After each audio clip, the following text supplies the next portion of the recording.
পনিরটা ভেজে নেব।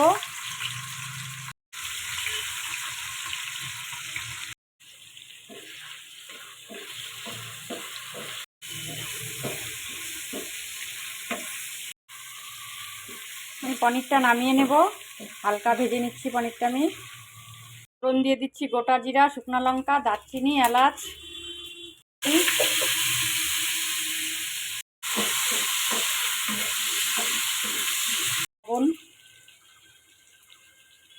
আমি আলু দিয়ে দই পনিরের জন্য মশলাটা রেডি করে নিব।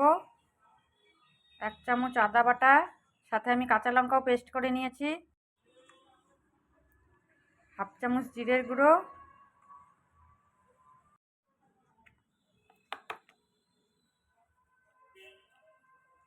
আমি দইটাকে আগেই ভালো করে ফেটিয়ে নিয়েছি।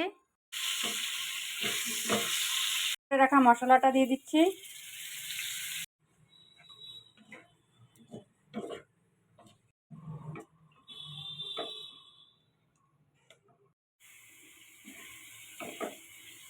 কসুরি মেথি,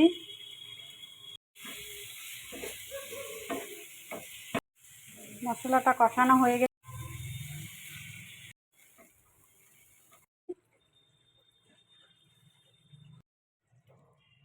ঘি, গরম মশলা দিয়ে নামিয়ে নেব। তোমাদের এই পনির রেসিপিটা ভালো লাগলে লাইক, শেয়ার, কমেন্ট, সাবস্ক্রাইব করে দিবে।